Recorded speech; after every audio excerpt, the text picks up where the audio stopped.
નમો હરિઘંટાણં નમો સિદ્ધાણં નમો આયર્યાણં નમો જયાણં નમો લોલસવસાહુણાં એસો પંચનમોકારો સર્વપાવપણાસનો મંગલાણં સસંવેસે પરમં હવૈ મંગલમ અજ્ઞાનતિમિરંધાનાં જ્ઞાનાંજનશલાકયા નેત્રયોન્મિલિतं येन તસ્મૈ શ્રી ગુરવે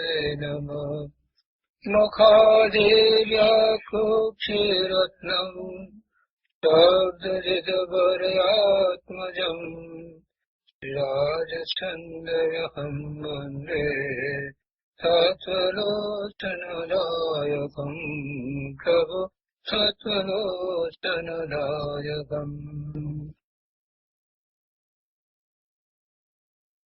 આત્મસિદ્ધિ. કૃપાળુદેવ શ્રીમદ રાજચંદ્રજી રચિત આત્મસિદ્ધિ અને આ આત્મસિદ્ધિ ઉપર પૂજ્ય ગુરુદેવ કાંજી સ્વામીના પ્રવચનો, એનો આધાર લઈ અને આપણે આત્મસિદ્ધિનો સ્વાધ્યાય કરી રહ્યા છીએ. આત્મસિદ્ધિના સ્વાધ્યાયમાં આપણે 70 ગાથા સુધી સ્વાધ્યાય કર્યો છે. હવે આગળ આજે 71મી ગાથાથી સ્વાધ્યાય લઈશું. 70 ગાથા પૂરી થઈ તો ત્યાં સુધીમાં શિષ્યને એ વાત સમજાય કે આત્મા છે અને આત્મા નિત્ય છે. આપણે યાદ કરીએ કે કૃપાળુદેવે 6 પદ કયા હતા. આત્મા છે, આત્મા નિત્ય છે, આત્મા કર્તા છે, આત્મા ભોગતા છે, મોક્ષ છે અને મોક્ષનો ઉપાય છે.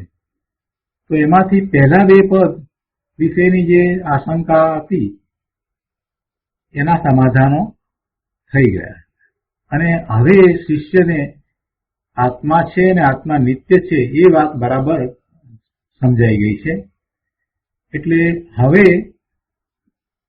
આત્મા કર્તા છે, આ કર્તા પદ સંબંધી શિષ્યની આશંકા છે તે આશંકા એ કરે છે. તો ગાથા 71, 72 અને 73 આ 3 ગાથામાં એ આત્માના કર્તા સંબંધીની આશંકા કરે છે અને પછીથી શ્રી ગુરુ એનું સમાધાન આપશે. તો આપણે આજે ગાથા 71, 72 અને 73 એ 3 ગાથાઓ લઈએ છીએ. કર્તા જીવ ન કર્મનો કર્મ જ કરતા કર્મ અથવા સહજ સ્વભાવ કા કર્મ જીવનો ધર્મ. આત્મા સદા અસંગને કરે પ્રકૃતિ બંધ અથવા ઈશ્વર પ્રેરણા તેથી જીવ અબંધ. માટે મોક્ષ ઉપાયનો કોઈ ન હેતુ જણાય. કર્મતણું કરતાપણું કાં નહીં જાય. તો આમાં આશંકા કરવામાં આવી અને આ આશંકાનો જે અર્થ છે એ આપણે પહેલા લઈએ વચનામૃતમાંથી.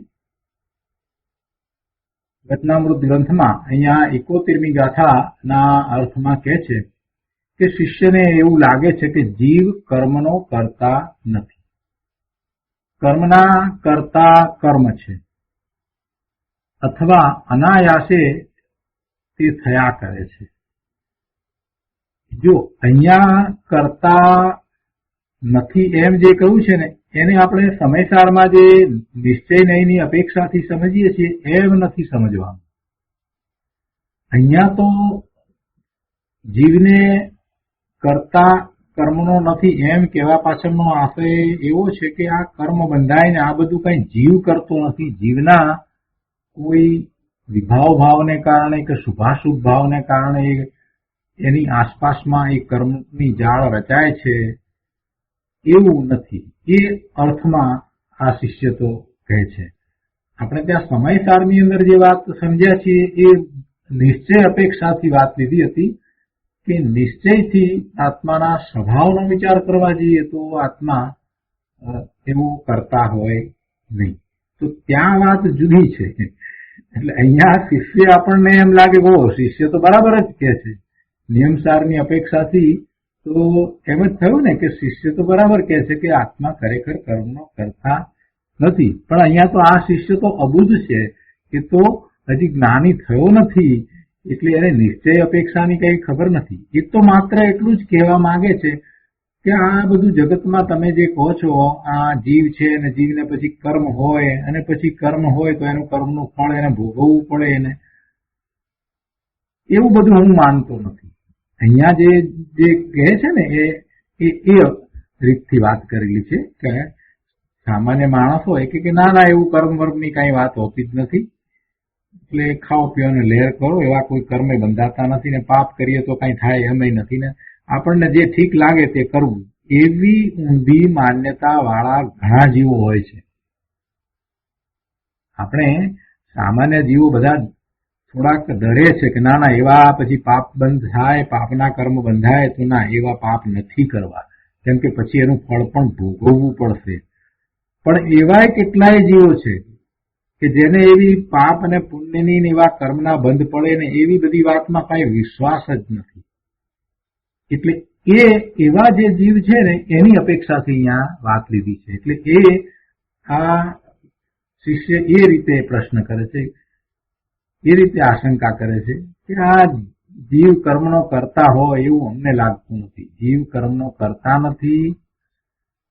કર્મના કરતા કર્મ છે એટલે કર્મ તમે કહો છો તે બધું અથવા તો કાર્ય બધું જે હોય તે એમાં અથવા અનાયાસે થાય છે એમ થયા કરે છે અને એમ નહીં ને જીવ જ તેનો કરતા છે એમ કહો તો પછી તે જીવનો ધર્મ છે. પછી બીજી વાત કરી કે જો તમે છતાંય તમે મને એમ કહેશો કે ના જીવ કર્મનો કરતા છે તો પછી જીવનો એ ધર્મ હશે, એ જીવનો ધર્મ છે. અર્થાત ધર્મ હોવાથી એ પછી કર્મ જાય નહીં, એટલે એનાથી નિવૃત્ત પણ ન થવાય. જે તમે ધર્મની વાત કરો છો કે ભાઈ તને શુભ કે અશુભ ભાવને કારણે કર્મનો બંધ પડે અને પછી એ કર્મ જે છે તે ખરી પણ જાય અને બિલકુલ કર્મ રહિત દશા પણ તું પ્રગટ કરી શકે, તો કે આવું બધું હોય નહીં. કાં તો કર્મ છે નહીં અને કર્મ છે તો પછી એમ સમજીએ કે એ જીવનો ધર્મ છે. એટલે એ કઈ જીવનો ધર્મ હોય એટલે કે ધર્મ કહેતા એનો એક ગુણ હોય, એનું એક કાર્ય જ હોય, તો એ પછી જાય ક્યાંથી? એનાથી કર્મથી જીવ નિવૃત્ત ન થાય. આવી જાતની શંકા કરી છે. કેટલીક વસ્તુથી એમ કે એનો સ્વભાવ હોય તો પછી એ નિવૃત્ત ક્યાંથી થાય? એ નિવૃત્ત થાય નહીં. જેમ આપણે કહીએ છીએ ને કે ભાઈ સૂર્ય ઉગે એટલે પ્રકાશ થાય, તો કે સૂર્ય ઉગે ને પ્રકાશ થાય એ એનો સ્વભાવ છે, એમાંથી કઈ નિવૃત્તિ થાય નહીં. સૂર્ય ઉગે ને પ્રકાશ ન થાય એમ ન બને. એટલે એવી રીતે આ કર્મ જે છે ને એ પણ જીવનો સ્વભાવ હશે, તો પછી એનાથી જીવ કર્મથી નિવૃત્ત ન થાય એવું શિષ્યને લાગે છે. એટલે આ 71મી ગાથામાં એ રીતે વાત કરવામાં આવી છે. પછી 72મી ગાથામાં આગળ પછી એમ કે છે કે આત્મા સદા અસંગને કરે પ્રકૃતિ બંધ અથવા ઈશ્વર પ્રેરણા, તેથી જીવ અબંધ. હજી પેલા માન્યતામાં હજી એમ છે ને કે કર્મ થાય છે ને એવું કોઈ કહી રહ્યું છે ને ભાઈ તારા એવા દોષને કારણે કર્મનો બંધ થાય ને એને તારે ભોગવવો પડે ને આ બધી વાતો જે છે. એટલે પછી હવે શિષ્ય એમ આશંકા કરે છે કે તમે કર્મની વાત કરો છો તો પછી મને એમ લાગે છે કે પછી અથવા એમ નહીં તો આત્મા સદા અસંગ છે અને સત્વ આદિ ગુણવાળી પ્રકૃતિ કર્મનો બંધ કરે છે. આત્માનો સ્વભાવ, પહેલા તો એણે એમ કહ્યું કે આત્માનો જેવો એવો ધર્મ હોય કે જેથી એવો રહે જ અને એ ક્યારેય નિવૃત્ત ન થાય, એમ 71માં વાત કરી. 71માં બે વાત કરી. પહેલી તો છે નહીં એ રીતની વાત કરી, અનાયાસે થયા કરે અને પછી જીવનો એ એક ધર્મ છે તો એ નિવૃત્ત ન થાય. પણ પછી હજી આગળ ફરી પાછી વધારે શંકા કરે છે કે અથવા એમ નથી, એમ ન હોય તો જીવનો ધર્મ ન, તો આત્મા સદા અસંગ છે, તો પછી આત્મા સંગ વિનાનો છે અને આ સત્વ આદિ ગુણવાળી પ્રકૃતિ કર્મનો બંધ કરે છે. એટલે તો પછી આત્માનું એવું કોઈક સત્વ છે, અંદર એવું કોઈ ગુણ છે કે જે એવી પ્રકૃતિ છે એ કર્મનો બંધ કરે છે. તેમ નહીં તો પછી જીવને કર્મ કરવાની પ્રેરણા ઈશ્વર કરે છે. તેથી ઈશ્વર ઈચ્છારૂપ હોવાથી જીવ છે તે કર્મથી અબંધ છે. ઈશ્વર ઈચ્છાથી થાય છે, એમાં જીવ છે તે એનાથી બંધાતો નથી, બંધાયેલ નથી, અબંધ છે. બીજી રીતે કહીએ તો પછી એમાં જીવ એ કાંઈ કરી શકે નહીં, એવો એમાં શિષ્યનો આશય છે કે એમાં જીવે પછી શું કરવાનું હોય. એટલે 72મી ગાથામાં આ પ્રકારે એને આશંકા કરી. પછી 73મી ગાથામાં અહીંયા કહે છે કે માટે મોક્ષ ઉપાયનો કોઈ ન હેતુ જણાય. તો એટલે કે આ આવી દશા હોય તો પછી કર્મ રહિત પૂર્ણ કોઈ શુદ્ધ દશા હોય અને એવું મોક્ષ થાય એનું કોઈ કારણ હોઈ શકે નહીં. કેમ કે ઈશ્વર ઈચ્છા હોય, કોઈ ઈશ્વરની ઈચ્છા હોય તો પછી ઈશ્વરની ઈચ્છા આગળ આપણે શું કરી શકવાના હતા? કર્મ રહિત આપણે ક્યાંથી થઈએ? આવી માન્યતા ઘણા લોકોની છે કે ભાઈ ઈશ્વરની ઈચ્છા હશે એમ થશે, એટલે આપણે કાંઈ કર્મથી છૂટીએ એ બધું તો ઈશ્વરની ઈચ્છા હોય તો થાય, નહીતર ન થાય. આવી માન્યતા કેટલાય લોકોની છે, બિચારા અબુધ લોકોની એવી જ માન્યતા છે કે બધું ભગવાન ઈચ્છે એમ થાય, ઈશ્વર ઈચ્છે એમ થાય, આપણે શું કરીએ? આપણે એવી દશા પ્રગટ કરી શકીએ એ તો ઈશ્વરની ઈચ્છા હોય તો થાય, બાકી તો કાંઈ થાય નહીં, આપણાથી તો થાય નહીં. આવો ઘણા લોકોનો ભાવ છે. બધું ઈશ્વર ઉપર છોડી દીધું છે. વાસ્તવમાં એ પ્રમાદ છે. ખરેખર તો એ શું છે? પ્રમાદ છે.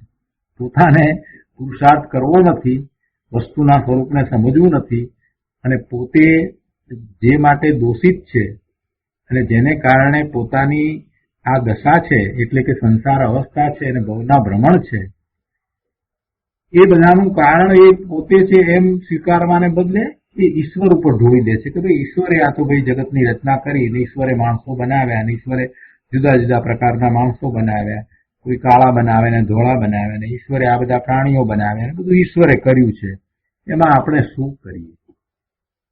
આવી માન્યતા, આવી તો કેટલાય લોકોની માન્યતા છે. અન્ય દર્શનોમાં ઘણી જગ્યાએ આવી જ માન્યતા પ્રવર્તે છે.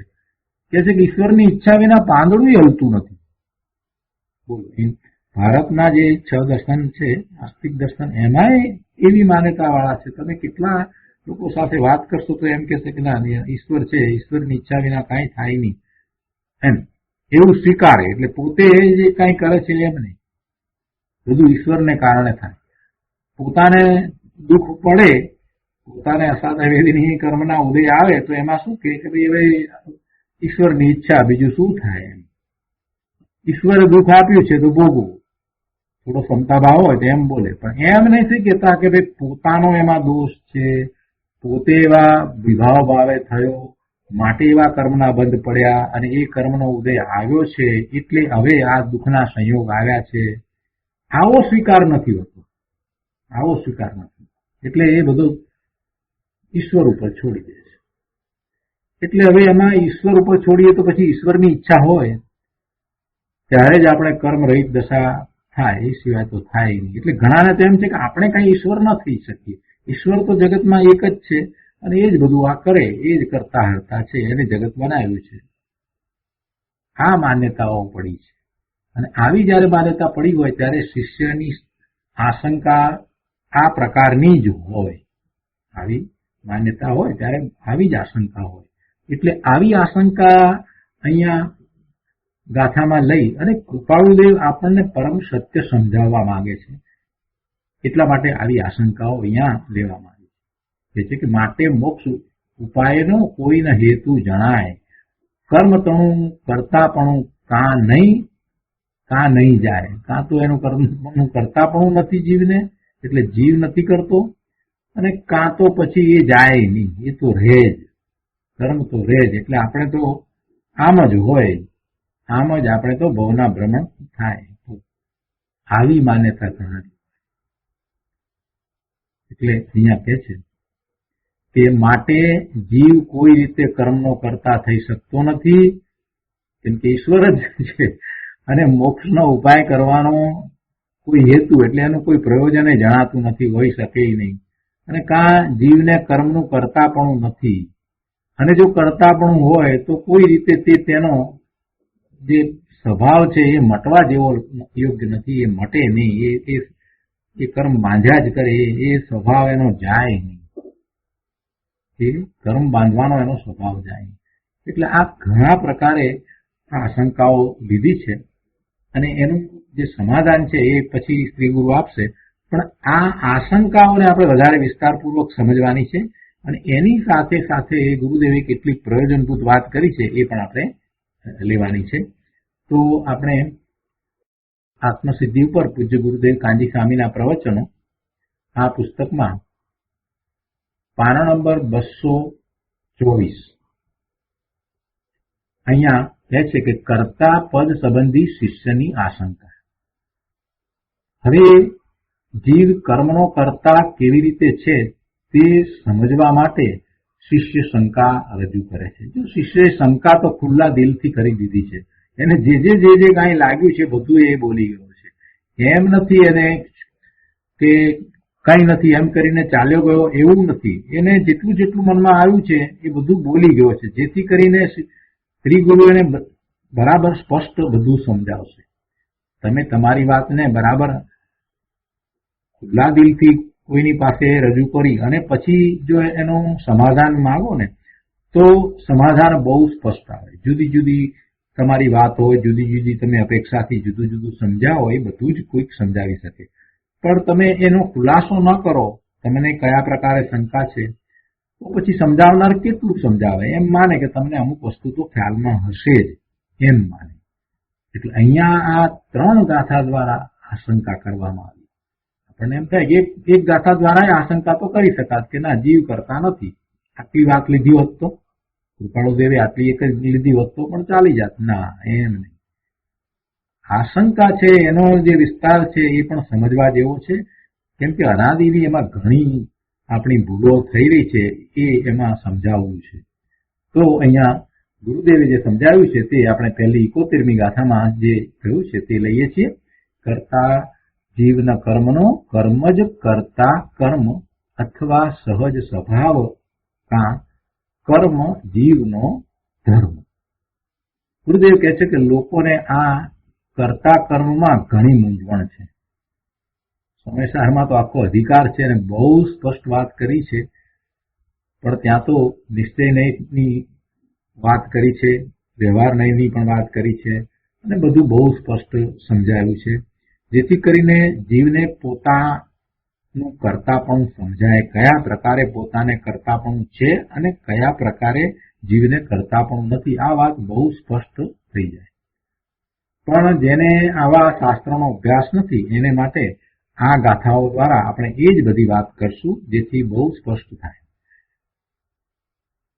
જીવને કર્મનો કરતા કહેવામાં શું દોષ આવે છે તથા કઈ દ્રષ્ટિએ કરતા કહેવામાં આવે છે તેનો ખુલાસો આગળ આવશે. આ યથાર્થ સમજાય ઘણો ઉકેલ થાય છે અને બધી મૂંઝવણ ટળી જાય છે. અહીં શિષ્ય કહે છે કે હે ગુરુ, આત્મા કર્મનો કરતા નથી. કર્મનો કરતા કર્મ લાગે છે. જીવ તો અરૂપી છે, તે રૂપી પદાર્થનું કાર્ય કેમ કરી શકે? વાત તો બરાબર છે, પણ એ વાત ક્યારે બરાબર છે કે નિશ્ચય અપેક્ષાથી વિચાર કરીએ તો એ વાત બરાબર ઠરે. પણ હવે એક વાત, જો નિશ્ચયથી જો વાત આ સ્વીકારીએ તો એની સાથે વ્યવહાર પણ હોય તો ખરો ને. નિશ્ચયની સાથે વ્યવહાર તો હોય ને, તો પછી વ્યવહાર દ્વારા એ સ્વીકારવું પડે ને કે જીવ કર્મનો કરતાય થાય છે, જીવ કર્મનો કરતાય થાય છે. તો અહીંયા તો શિષ્યએ એ વાત તો સ્વીકારી જ નથી, માત્ર આમ નામ જ કહી દીધું છે. નિશ્ચયથી બરાબર છે, આપણે સમજીએ છીએ કે ખરેખર આત્મા પોતાનું જે શુદ્ધ સ્વરૂપ છે એવા શુદ્ધ સ્વરૂપમાં એકાગ્રતા કરીને રહે છે, ત્યાં સ્થિરતા કરીને રહે છે, તો કોઈ નવા કર્મ બંધાતા નથી. અને જે પહેલા જે કર્મ બંધાયા છે એનો સ્થિતિબંધ છે, તો એની સ્થિતિ પૂરી થતા એ તો ખરે જ છે, એટલે પોતે નવા બાંધતો નથી અને પેલા જૂના કર્મ ખર્યા કરે છે, તો એક સમય એવો આવે કે કર્મ રહિત થઈ જાય. આ આપણે તર્ક દ્વારા સમજીએ છીએ. પણ એ જયારે તર્ક દ્વારા સમજીએ છીએ તો ત્યારે આપણો એક સ્વીકાર છે ને કે એને પૂર્વે કર્મ બાંધેલા હતા, પૂર્વે એને કર્મ બંધાયા હતા, અને કર્મ એને બંધાયા હતા એ માટે જવાબદાર હતો, એનો દોષ હતો, એની ભૂલ હતી, એનો અપરાધ હતો, એનું અજ્ઞાન હતું, એનું મિથ્યાત્વ હતું, એને કારણે એને કર્મ બંધાતા હતા. તો એ વાતનો તો અહીંયા સ્વીકાર છે નહીં, અને અમસ્તુ આમ નામ કહી દઈએ તો વાત બરાબર નથી લાગતી. એટલે ગુરુદેવે અહીંયા સમાધાન આપ્યું છે, ઉત્તર આપતા કહે છે કે કર્તાનું ઈષ્ટ તે કર્મ. પહેલી વાત તો આ છે. કર્મ કોને કહીએ જરાક સમજીએ છીએ કે કર્તાનું ઈષ્ટ તે કર્મ. કર્તાને એટલે કે જે કરવા વાળો છે એને જે ઈષ્ટ છે એ જ એનું કર્મ છે. પછી એને કારણે થઈને આપણે જે આ જડ કર્મ અને ભાવ કર્મની વાત કરીએ છીએ એ બધું હોય છે. પણ પહેલી વાત મુખ્ય શું છે કે કર્તાનું ઈષ્ટ તે કર્મ. આત્માનું કર્મ અથવા કાર્ય ત્રણ પ્રકારે છે. એક તો આત્માનો સ્વભાવ સ્વલક્ષણ જ્ઞાન છે. આત્માનો સ્વભાવ જ્ઞાન સ્વભાવ છે. પોતાનો જ્ઞાન સ્વભાવ પોતાનામાં રહેલા ગુણને કારણે છે, એટલે એનામાં એવા ગુણ પડ્યા છે, એટલે અહીંયા એને માટે શબ્દ મૂક્યો છે કે સ્વલક્ષણ જ્ઞાન છે. એનો સ્વભાવ એ સ્વલક્ષણ જ્ઞાન કહ્યું. એ સ્વભાવ છે, અંદરમાં પડેલા ગુણને કારણે છે, અને એ એનું લક્ષણ છે પોતાનું જ્ઞાન, એવું એ લક્ષણ છે. આત્મા જ્ઞાન સ્વભાવી છે. આત્મા જ્ઞાન દ્વારા જ બીજા અન્ય 5 પ્રકારના દ્રવ્યોથી જુદો પડે છે. 6 દ્રવ્યમાં એનાથી જુદો પડે છે. એટલે એ એનું લક્ષણ છે, સ્વલક્ષણ, પોતાનું લક્ષણ, અને એ સ્વભાવ રૂપ લક્ષણ છે. તો આ એક વાત. તો કહ્યું અહીંયા આત્માનું કર્મ અથવા કાર્ય 3 પ્રકારે છે. એક તો આત્માનો સ્વભાવ સ્વલક્ષણ જ્ઞાન છે, અને તે જ્ઞાનમાં સુખ છે. એમ રુચિ થઈ તે જ્ઞાનની રુચિ વાળો જ્ઞાનમાં તન્મય થઈને જ્ઞાન ક્રિયા એટલે જાણવું દેખવું કરે છે. બીજું કાંઈ કરતો નથી. પોતાનું આ જાણવાનું જે લક્ષણ છે, અને સાથે એને એવી શ્રદ્ધા થઈ છે, વિશ્વાસ થયો છે કે પોતે પોતાને જાણે, પોતે પોતાના સ્વરૂપને જાણવા વાળો થઈ જાય અને એમ પોતા સંબંધીનું જ જ્ઞાન કરે, એવી જ્ઞાન ક્રિયા કરે તો એમાં એને આનંદ અને સુખની પ્રાપ્તિ થાય છે. એટલે એ જ્ઞાનમાં સુખ છે એમ રુચિ થઈ તે જ્ઞાનની રુચિ વાળો જ્ઞાનમાં તન્મય થઈ અને જ્ઞાન ક્રિયા જાણવું દેખવું કરે. બીજું કાંઈ કરતો નથી. પોતાનું કર્તૃત્વ પોતાના જ્ઞાન ગુણની અવસ્થામાં છે. પોતાનું કરવાપણું પોતાના જ્ઞાન ગુણની અવસ્થામાં છે. જ્ઞાન ગુણની અવસ્થામાં એ પોતાનું કરવાપણું રહેલું છે, એટલે કે પોતે જ્ઞાન કરે છે, બીજું કાંઈ કરતો નથી. પર પદાર્થો સંબંધી કાંઈ કરતો નથી. પરનું કાંઈ કરતો નથી. પરને પણ માત્ર જાણે, એટલે એ પણ જ્ઞાનની ક્રિયા થઈ. વધારે આગળ પછી સ્પષ્ટતા આવશે અને સમાધાનમાં બીજી વાત કરશે. એટલે 3 અપેક્ષાઓ જે બીજી આવે છે ને, કે આત્મા કઈ રીતે કરતા છે, આત્માને કઈ રીતે કરતાપણું છે, નિશ્ચયથી, વ્યવહારથી અને ઉપચારથી, એની વાત પછીથી આવશે. આત્મા પોતે પોતાના સ્વભાવ ભાવનો કરતા છે, એટલે સ્વભાવ તો જ્ઞાન સ્વભાવ છે, તો એવા જ્ઞાન સ્વભાવનો એ કરતા છે, એ નિશ્ચયથી છે. વળી આત્મા પોતે પરનું લક્ષ કરે છે તો એ શુભ કે અશુભ ભાવનો કરતા થાય છે તો એ વ્યવહારથી છે, અને આ એનાથી જુદા તદ્દન ભિન્ન એવા આ ઘર નગર આદિ એનો એ કરતા થાય છે તો એ તો ઉપચાર માત્ર છે. એટલે એવું આત્માનું કરતા પણ પછી આગળ સમજાવશે. તો આ 71મી ગાથાનો જે પ્રશ્ન હતો એ સમજ્યા, અને ગુરુદેવે અહીંયા એ વાતને સ્પષ્ટ કરી કે આત્માનું આ રીતે જે ઈષ્ટ છે તે કર્મ છે. આત્મા શું કરે, જે કરે તે કર્મ, અને જે કરે તે કર્મ એટલે એને કારણે પેલા આપણે કર્મની પ્રકૃતિઓ જે છે એ બંધાય. કર્મની પ્રકૃતિઓ એ જે કાર્ય કરે છે, જો કાર્યને પણ આપણે કર્મ કહીએ, આપણે કાર્યને પણ કર્મ કહીએ, અને એ કર્મ જે છે એને કારણે એને પેલા નાના વર્ણીય દસના વર્ણીય આ બધી કર્મની પ્રકૃતિ આપણે કહીએ છીએ એ બધી બંધાય છે. એટલે એ કર્મ કરે છે. હવે કર્મ કરે એટલે કઈ પરનું કંઈક કરે, પરનું કાર્ય કરે એમ માનીએ તો એ વાત પણ કઈક કાઢી નાખવા જેવી નથી. પણ એમાં વાસ્તવમાં એ પરનું કરી શકે છે એમ નહીં, પણ પરનું કરવાનો ભાવ કરે છે. એ અશુભ ભાવ કે શુભ ભાવ કરે છે. એટલે એવું એનું વ્યવહારથી કરતા પણ હોય છે. અને એના મૂળ સ્વભાવનો વિચાર કરીએ તો આત્મા જ્ઞાન સ્વભાવી છે, એટલે માત્ર જ્ઞાન કરે એ એનો સ્વભાવ છે, એ નિશ્ચયથી વાત કરી. પણ પર પદાર્થોનું કાંઈક કરે છે એમ તો માત્ર કહેવા ખાતર કહેવાય કે એણે ઘર બનાવ્યું, એને પુસ્તક લખ્યું, એને નોટ લખી, એને કોમ્પ્યુટર ઉપર કામ કર્યું, આ બધું જે કહીએ છીએ તો કહેવા ખાતર કહેવાય. કેમ કે એ બધા પદાર્થો સુધી આત્મા પહોંચતો નથી, આત્મા ત્યાં સુધી પહોંચતો નથી. એટલે ત્રણેય વસ્તુ છે, પણ ત્રણેય વસ્તુ કઈ રીતે છે એને આપણે સમજવાની છે. તો આગળ આપણે લઈએ. અહીંયા કહે છે ગુરુદેવ કે કર્તા પરિણામી દ્રવ્ય કર્મરૂપ પરિણામ ક્રિયા પર્યાય કી ફેરની વસ્તુ એક ત્રય નામ. સમયસાર નાટકમાંથી આ ગાથા લેવામાં આવી છે, અને ગુરુદેવ એને સમજાવે છે કે કર્તા તેને કહીએ જે સ્વતંત્રપણે પોતાનું કાર્ય કરે. કર્તા તેને કહીએ કે જે સ્વતંત્રપણે પોતાનું કાર્ય કરે. કર્તાનું ઈષ્ટ તે કર્મ, કર્મ એ કર્તાનું ઈષ્ટ છે. કર્તા વડે જે કાર્ય થયું તે તેનું કર્મ છે. જ્ઞાનમાં જ્ઞાનનું કાર્ય થાય છે એમ પોષણ એટલે રુચિ થયું તો તે ઈષ્ટ કર્મ થયું. જ્ઞાનમાં જ્ઞાનનું કાર્ય થાય છે તો તે જ્ઞાન સ્વભાવી છે, અને જો જ્ઞાન કરે છે તો એ કાર્ય એનું ઈષ્ટ કર્મ થયું.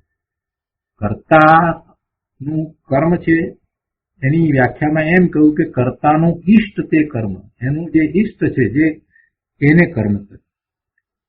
તો જ્ઞાનની અંદર જે જ્ઞાનનું કાર્ય થયું એ એનું ઈષ્ટ છે, એટલે જ્ઞાન જે થયું તે એનું કર્મ છે. જ્ઞાનમાં જ્ઞાનનું કાર્ય થાય એ એનું ઈષ્ટ છે, એ ઈષ્ટ કર્મ થયું. હવે આ વાત બધી ગુરુદેવ અહીંયા સરસ રીતે સમજાવે છે કે પહેલી વાત તો કે જ્ઞાનીનું ઈષ્ટ કાર્ય જ્ઞાન એટલે પોતાનું સાચું હિત. જ્ઞાનીનું ઈષ્ટ કાર્ય શું, એનું ઈષ્ટ શું, એનું ઈષ્ટ તે જ્ઞાન. જ્ઞાની શું કરે, જ્ઞાન એટલે એનું ઈષ્ટ એ સાચું હિત છે, પોતાનું સાચું હિત. અજ્ઞાનીનું કાર્ય રાગ અને દ્વેષ. અજ્ઞાની શું કરે, રાગ ને દ્વેષ કરે. એ ખરેખર જીવનું લક્ષણ નથી. રાગ દ્વેષ કઈ જીવનું ખરેખર લક્ષણ નથી, છતાં અજ્ઞાની એ કાર્ય કરે, રાગ દ્વેષ કરે. રાગ દ્વેષ પોતાનો સ્વભાવ નથી, પણ પોતાના સ્વભાવની ભ્રાંતિથી પોતાને ભૂલીને હું રાગ દ્વેષ પુણ્ય રૂપ છું તથા પુણ્ય પાપનો કરતા છું, એ અજ્ઞાન રૂપ રાગ દ્વેષ એ અજ્ઞાની જીવનું કાર્ય થયું. અને તે રાગાદી નું નિમિત્ત પામીને નવા પૂતગળ કર્મની ઝીણી ધૂળ એટલે કે કાર્મણ્ય રજકણો જે છે એનું જૂના કર્મ સાથે બંધન થયું. જૂના કર્મ સાથે બંધન થયું એટલે શું થયું કે પેલા જૂના કર્મ હતા એ તો કરી ગયા, પણ એના નિમિત્તે એનું લક્ષ્ય કરતા એ રાગાદી થયા અને ફરી પાછું એવું જ કર્મ બંધાયું એમ કહેવાનો આવશે. એ રાગાદીનું નિમિત્ત પામીને નવા પૂતગળ કર્મની ઝીણી ધૂળ એટલે કાર્મણે રજકણો નું જૂના કર્મ સાથે બંધન થયું. એનો અર્થ એ થયો કે જૂના કર્મના ઉદયને કારણે એને એવા શુભાશુભ ભાવ થયા, માટે નવા કર્મ બંધાયા. આ અજ્ઞાનીની વાત કરી, એટલે કે જેને રાગ દ્વેષ જે છે એ ઈષ્ટ લાગે છે, એ એનું કર્મ લાગે છે, એને માટેની વાત કરી. પણ આ જે થઈ રહ્યું છે એમ જ હોય છે, જગતના બધા સંસારી જીવોને આમ જ થઈ રહ્યું છે, છતાંય આત્માનો એ સ્વભાવ નથી. એટલે આ જે વાત કરવામાં આવી એ વ્યવહારથી કહેવાય. હા, વ્યવહારથી કહેવામાં આવે. ત્રીજી વાત છે કે તે જળ કર્મ અને દેહ આદિના કર્તાપણાનું જીવ ઉપર આરોપણ કરવામાં આવે છે, અને તે અસદભૂત વ્યવહારથી એટલે કે ઉપલક દ્રષ્ટિથી દેહ, મન, વાણી આદિ જળ કર્મનો કરતા જીવને કહેવામાં આવે છે. ઉપલક દ્રષ્ટિથી એટલે કહેવા માત્ર દ્રષ્ટિથી એને દેહ, મન, વાણી, હવે આ બધા તો પૂતગળ છે, જુદા છે, આત્માથી જુદા, એ બધા જળ,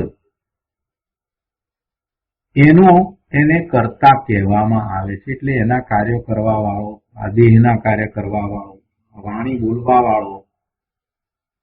આત્મા ક્યાં વાણી કરે? વાણી આત્માનો સ્વભાવ નથી, આત્મામાં તાકાત નથી કે વાણી કરે.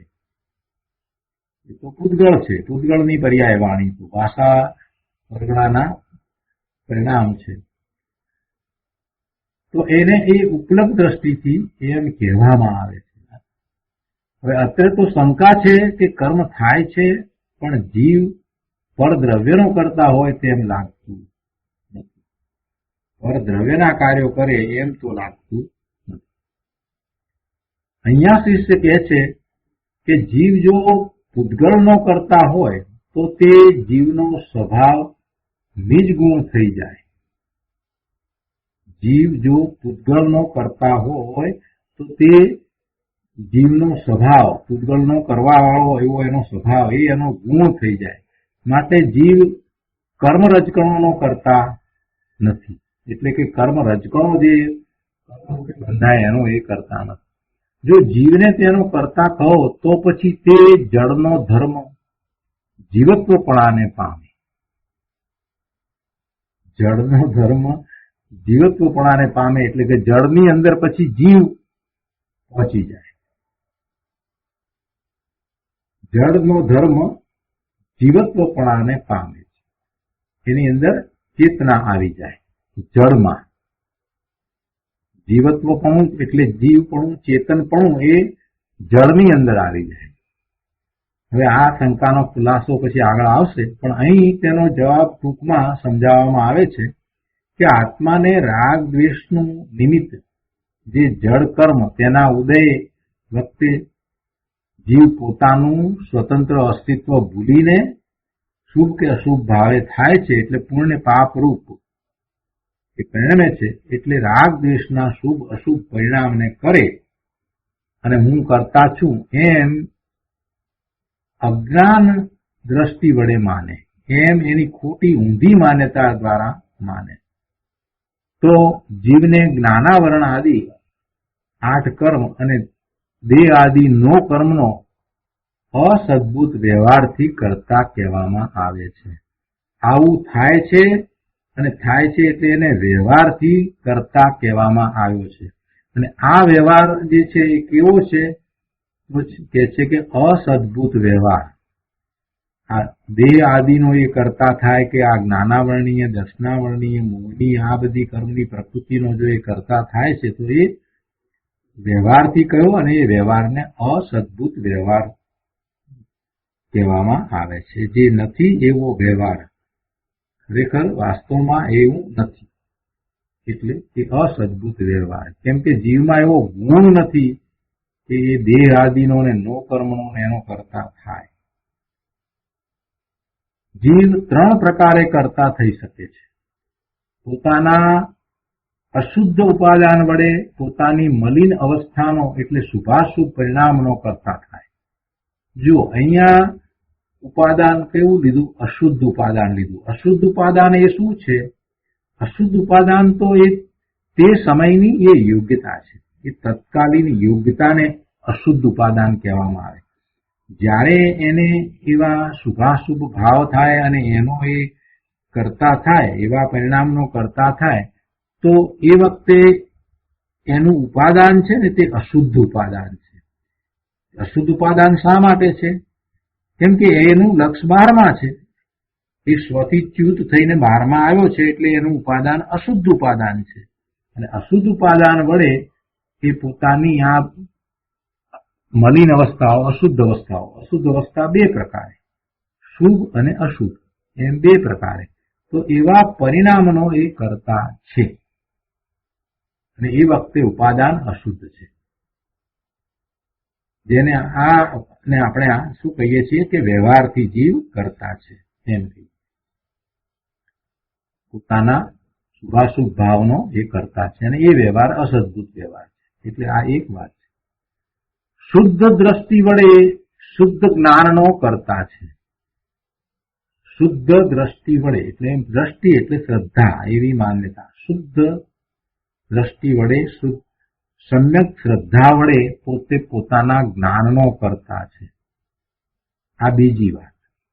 અને આ વાત છે એને આપણે એમ પણ કહીએ શાસ્ત્રની ભાષામાં કે નિશ્ચયથી આત્મા પોતે પોતાના સ્વભાવ ભાવનો, જ્ઞાન ભાવનો કરતા છે. એટલે આ બીજી વાત જે કહી છે એ નિશ્ચયથી વાત કરી. પહેલા જે કહ્યું એ વ્યવહારથી વાત કરી. પણ વ્યવહારને આપણે બિલકુલ ઉડાડી દઈએ એમ નહીં ચાલે. કેમ કે અત્યારે પર્યાયમાં તો સંસાર અવસ્થા છે ને, પર્યાયમાં મલિનતા છે ને, એટલે એને આપણે ઉડાડી શકીએ નહીં, એનો અભાવ કરીને ન કહી શકીએ. વાત જ્યારે કરીએ ત્યારે નિશ્ચયની વાત કરીએ તો સાથે જે રહેલો છે એ વ્યવહાર આપણે સ્વીકારવો પડે. એમ નહીં કે વ્યવહાર છે જ નહીં, એમ તો ચાલે નહીં. એટલે એ અશુદ્ધ ઉપાદાન વડે પોતાની મલિન અવસ્થાનો એટલે શુભાશુભ ભાવનો એવા પરિણામનો કરતા થાય છે. અહીંયા એક વાત યાદ રાખવી કે આ બધું જે છે ને વ્યવહારથીનું જે હોય ને એમાં છે કરતા થાય છે મૂકીએ ને, થાય છે મૂકવાથી આખો ભાવ આપણો બદલાઈ જાય. આપણને એમ થાય છે કે હું પોતે શુભાશુભ ભાવ વડે હું વ્યવહારથી કરતા થઉં છું, એટલે હું થઉં છું. ખરેખર એ મારો સ્વભાવ નથી ને હું થઉં છું એમ આપણને અંદરમાં લાગે. અને પછી થાય કે ના, તો પછી મારે એવું થવું નથી. તો આખો એમાંથી આપણને પુરુષાર્થ સમજાય કે અશુદ્ધ ઉપાદાન છે. કેમ કે હું મારા સ્વરૂપથી ચ્યુત થઈને બહાર આવ્યો છું, એટલે મારું ઉપાદાન અત્યારે અશુદ્ધ છે. ને આ અશુદ્ધ ઉપાદાન છે એ કઈ શાશ્વત ઉપાદાન નથી. એ તો તે સમયની યોગ્યતા રૂપ ઉપાદાન છે, તત્કાલીન એવી યોગ્યતા રૂપ અશુદ્ધ ઉપાદાન છે. એને કારણે હું શુભ કે અશુભ ભાવનો કરતા થઉં છું, એવા પરિણામનો કરતા થઉં છું. એમ કેવા કરતા હું થઉં છું. એટલે થઉં છું એટલે દારૂ તો હું ન પણ થવું, મારે ન થવું હોય તો ન પણ થવું. એમાં એ આપણને એક ભાવ અંદર પકડાય છે. હું શા માટે થઉં છું? અંદર આપણી વિચારણા જાગરે, અંદરમાં વિચારણા એવી જાગૃત થાય કે આવો હું શા માટે શુભાશુભ ભાવનો કરતા થઉં છું? મારું સ્વરૂપ જ શુદ્ધ છે, તો હું એમાં કેમ નથી રહેતો? એમ આપણને વિચારણા જાગે. એટલે જ્યાં જ્યાં વ્યવહારની આ વાત હોય ને ત્યાં એમ લેવું કે જીવ થાય છે અને પછી એમાં આપણી જાતને જોડવી કે હું થઉં છું. અને આ થઉં છું એ મારા પુરુષાર્થમાં એ એટલી નબળાઈ છે, એટલી કમી છે, એટલે થઉં છું. ભલે મારી શ્રદ્ધા સાચી હોય છતાં પણ એને કારણે થઉં છું. નાનીઓ પણ એવી રીતે શુભ ભાવના કરતા જો થાય છે તો એમાં એમના પુરુષાર્થની એ નબળાઈ હોય છે, એટલે થાય છે. એમ નથી કે એ મિથ્યાત્વને જ કારણે થાય છે, એમ નથી. બીજા જે મિથ્યા દ્રષ્ટિ છે એ મિથ્યાત્વને લીધે થાય છે. પણ જે જ્ઞાની છે એ પણ શુભભાવના કરતા થાય છે. તો એ કઈ રીતે કરતા શુભભાવના થાય છે? એટલો પુરુષાર્થ જે છે એટલો નબળો છે. પણ શ્રદ્ધા બરાબર છે એટલે પછી એમને માટે આપણે એમ બોલીએ છીએ કે ખરેખર કરતા નથી થતા, કેમ કે એમને માન્યતામાં કરતા પણ નથી. પોતાને શુભભાવનું કરતા પણ જ્ઞાનીને શ્રદ્ધામાં નથી, પણ પુરુષાર્થની નબળાઈ છે એટલે એવા શુભભાવ એમને આવી જાય છે એટલે શુભભાવના એ કરતા થઈ ગયા. છતાંય શ્રદ્ધામાં એમને એમ નથી કે પોતે એ શુભભાવ કર્યો, શુભભાવ કરવા જેવો છે એવી રુચિ પણ હોતી નથી. તો આ તાત્પર્યભૂત વાત, પ્રયોજનભૂત વાતને પણ આપણે સાથે સમજતા જવી જોઈએ. તો બીજી વાત આપણે એ લીધી, શુદ્ધ દ્રષ્ટિ વડે શુદ્ધ જ્ઞાનનો કરતા છે. અને ત્રીજી વાત અહીંયા ગુરુદેવે સમજાવી છે કે જીવના રાગ આદિ પરિણામ નવા કર્મનું નિમિત્ત હોવાથી આત્મા ઉપલબ્ધ દ્રષ્ટિએ કર્મનો કરતા છે. જીવના રાગ આદિ પરિણામ નવા કર્મનું નિમિત્ત છે. નવા કર્મ બંધાય એમાં એના રાગ આદિ પરિણામ, શુભાશુભ ભાવના પરિણામ, ક્રોધના પરિણામ, માયાના મોહના પરિણામ, લોભના પરિણામ, એ બધા જે છે એમાં એ નિમિત્ત છે. અને એમ નિમિત્ત હોવાથી આત્મા ઉપલબ્ધ દ્રષ્ટિએ કર્મનો કરતા છે, જડ કર્મનો કરતા છે. અથવા તો પર પદાર્થો જે છે એના કાર્યો કરવાનો એનો જે મિથ્યા ભાવ છે, તો એમાં એક વાસ્તવમાં એ પરના કાર્યો કરતો નથી, પણ પરના કાર્યો કરવા એનો ભાવ છે અને સામે પરનું કાર્ય થાય છે. તો ઉપલબ્ધ દ્રષ્ટિએ આપણે ઘણી વાર એમ કહીએ કે ભાઈ આ કામ એને કર્યું, આ કાર્ય એને કર્યું, એમ પણ કરતા પણ આપણે કહીએ છીએ, પણ એ ઉપલબ્ધ દ્રષ્ટિની વાત છે. હવે આગળ 226મા પાના ઉપર આપણે 72મી ગાથાનો અર્થ લઈએ છીએ. અહીંયા કહે છે કે હવે શિષ્ય આત્માના અબંધપણાના બીજા કારણો રજૂ કરે છે. કારણ કે કર્મ અને એનો બંધ, તો એ બંધ જીવને નથી એવી જે શંકાઓ હતી, તો એ વાત અહીંયા લીધી છે. એનો વિસ્તાર ગુરુદેવે લીધો છે. આત્મા સદા અસંગને કરે પ્રકૃતિ બંધ અથવા ઈશ્વર પ્રેરણા, તેથી જીવ અબંધ. એટલે જીવ તો બંધ કરતો નથી, બંધ કરનાર તો ઈશ્વરની પ્રેરણા અથવા ઈશ્વરને કારણે અથવા તો એ પ્રકૃતિ કરે છે, પણ એ નથી કરતો એવી જીવની જે શંકા છે. એટલે એમાં તો આવી શંકા કરે તો એનો અર્થ તો એવો થાય કે એ પોતે એવા પાપ કરે, પોતે દોષ કરે, અપરાધ કરે અને પછી પોતે એને માટે જવાબદાર ન થાય, એવી વાત આ તો થઈ ગઈ. પોતાના અપરાધનો ટોપલો બીજા ઉપર ઢોળી દેવા જેવી આ તો વાત થઈ ગઈ. એટલે એને પોતાનું એવું કરતા પણ સ્વીકારવું પડે કે પોતે આવા ભાવે થાય છે, કોઈ પ્રકૃતિ કરે છે ને ઈશ્વર પ્રેરણાથી થાય છે ને આમ ન ચાલે. એટલી વાત અહીંયા લીધી છે. તો સરસ વાત કરી છે. જુદી જુદી રીતે આખી વસ્તુને જયારે સમજવામાં આવે ને ત્યારે આપણને આપણી ભૂલ સમજાય અને આપણને પુરુષાર્થની દિશા મળે છે. અહીંયા કહે છે કે આત્મા દ્રવ્ય દ્રષ્ટિએ સદા શુદ્ધ છે. એ વાત આપણે જાણીએ છીએ. દ્રવ્ય દ્રષ્ટિએ આત્મા સદા શુદ્ધ છે. વર્તમાન અવસ્થાએ પણ શુદ્ધ છે. વર્તમાન અવસ્થાએ પણ શુદ્ધ છે એવો એક સદાશિવનો મત છે. જો વર્તમાન અવસ્થા એ સદા શુદ્ધ છે નથી. વર્તમાન અવસ્થા તો સંસાર અવસ્થા છે, એ રીતે શુદ્ધ નથી. દ્રવ્ય દ્રષ્ટિએ સદા શુદ્ધ છે, એ વાત બરાબર છે, પણ વર્તમાન અવસ્થા એ પણ શુદ્ધ છે એવો એક સદાશિવનો મત છે. ખરો અભિપ્રાય એ છે કે આત્મા દ્રવ્ય સદાય શિવ સ્વરૂપ છે, સિદ્ધ સ્વરૂપ છે. પણ જ્યારે વર્તમાન અવસ્થાનો વિચાર કરીએ તો વર્તમાન મલિન ઉપાધિને પુરુષાર્થ વડે ટાળે ત્યારે એવી શિવરૂપ દશા થાય, ત્યારે એવી શુદ્ધ દશા થાય. એટલે વર્તમાનમાં મલિનતા છે એ તો સ્વીકારવી પડે. સદાશિવ મતવાળા એકાંતે એમ માને છે કે આત્મા શુદ્ધ છે, એટલે એ નિશ્ચય આભાસી કહેવાય. સદાશિવ મત છે એ એમ કે છે કે આ વર્તમાનમાં પણ આત્મા તો શુદ્ધ છે, સદા એ શુદ્ધ છે. આત્મા તો દ્રવ્ય અપેક્ષાએ દ્રવ્ય દ્રષ્ટિ સદાય શુદ્ધ છે, પણ પર્યાયમાં તો મલિનતા છે ને. તો જ્યારે એ પોતે પોતાના સ્વરૂપ લક્ષ કરીને એવો પુરુષાર્થ કરે અને એવી દશા પ્રગટ કરે ત્યારે બરાબર છે, સિદ્ધિની અવસ્થા થાય ત્યારે બરાબર છે.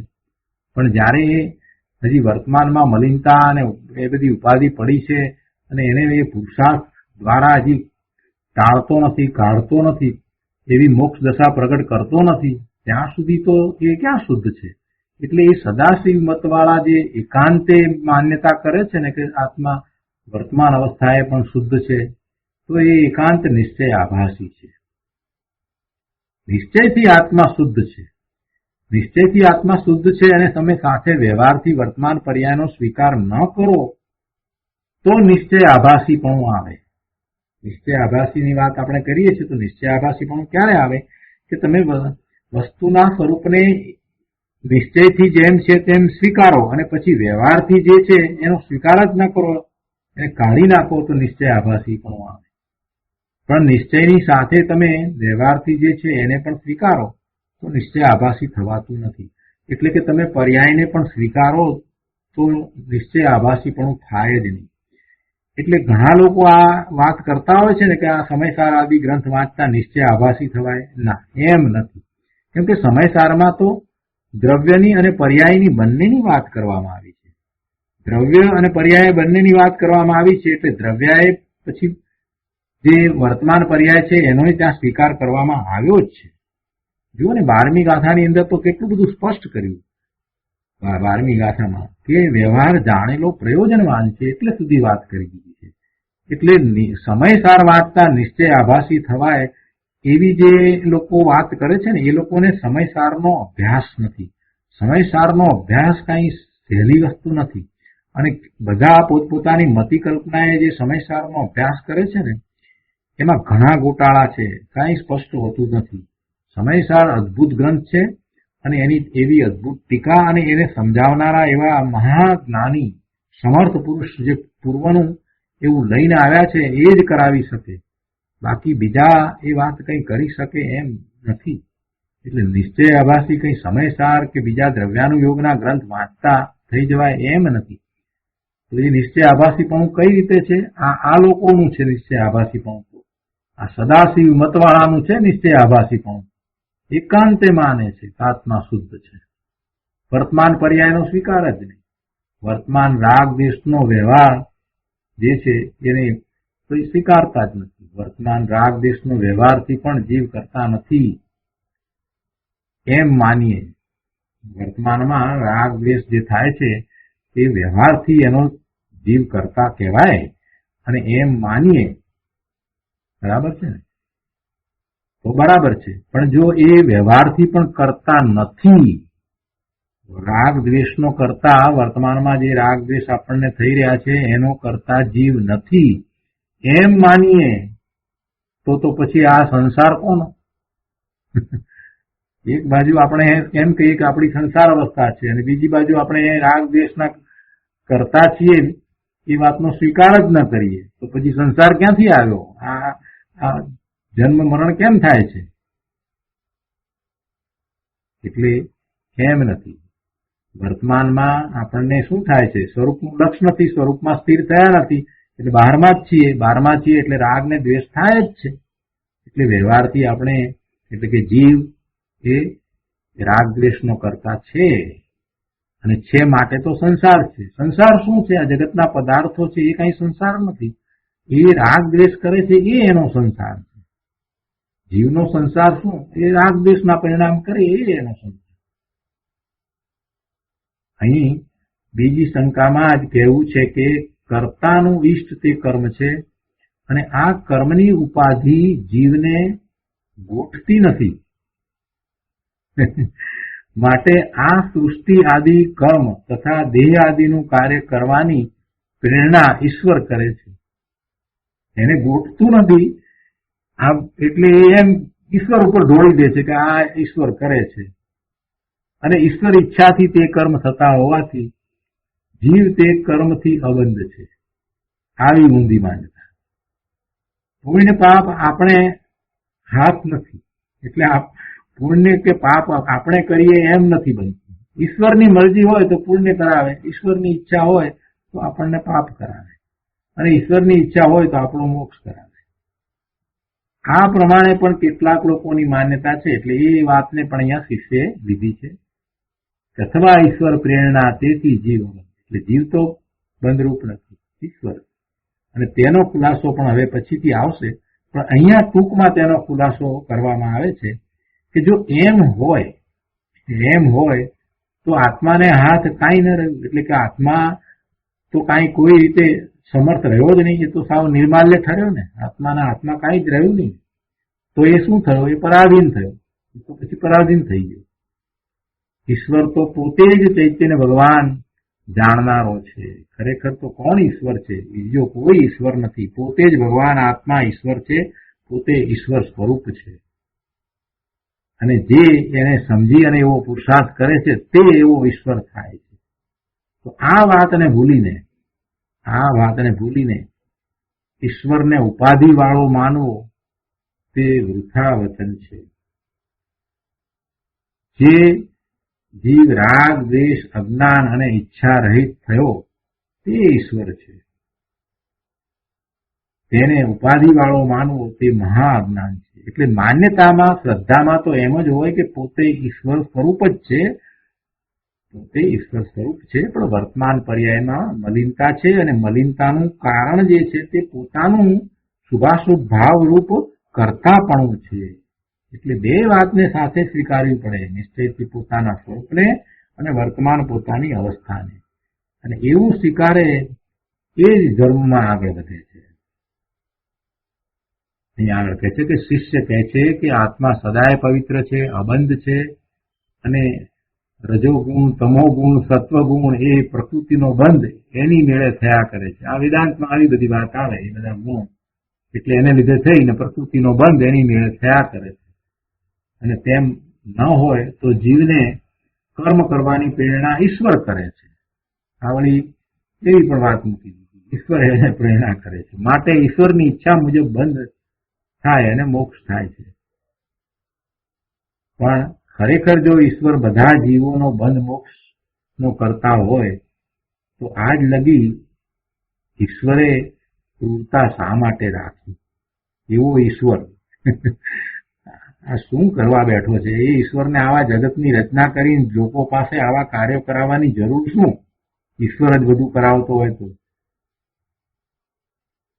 એવું શું કરાયું? ઈશ્વરે બધા જીવોને મોક્ષ સુખ કેમ ના આપ્યું? જો ઈશ્વર જ કરતા હોય તો મોક્ષ પણ આપી શકે ને, તો ઈશ્વરે મોક્ષ કેમ ના આપ્યો? તો પછી ઈશ્વરે મોક્ષ ના આપ્યો ને જીવોને એ ક્રૂર ભાવ કરાવે ને હિંસા કરાવે તો એ ઈશ્વર કેવો? ઈશ્વર તો પૂર્ણ પવિત્ર, કૃત્ય ઈચ્છા રહિત સર્વજ્ઞ ભગવાન છે. એ કોઈને પાપ કરાવતો નથી, કોઈને પુણ્ય કરાવતો નથી, કોઈનું કાંઈ કરતો નથી, કોઈને કરાવતો નથી. એવો એ તો પોતે કૃત્ય ઈચ્છા વિનાનો, એને કોઈ ઈચ્છા નથી બીજા પાસે કરાવવાની, કાંઈ ઈચ્છા નથી. એવા ઈશ્વર કેટલા? આપણે તો એવા અનંત સિદ્ધ ભગવાનને ઈશ્વર કહીએ છીએ. એક કોઈ ઈશ્વર છે એમ નથી માનતા, એ બધા ઈશ્વર છે. જે ઈચ્છા રહિત થયા છે એવા સિદ્ધ ભગવાન સર્વજ્ઞ પરમેશ્વર તે ખરેખર તો એ પરમેશ્વર છે, ઈશ્વર છે.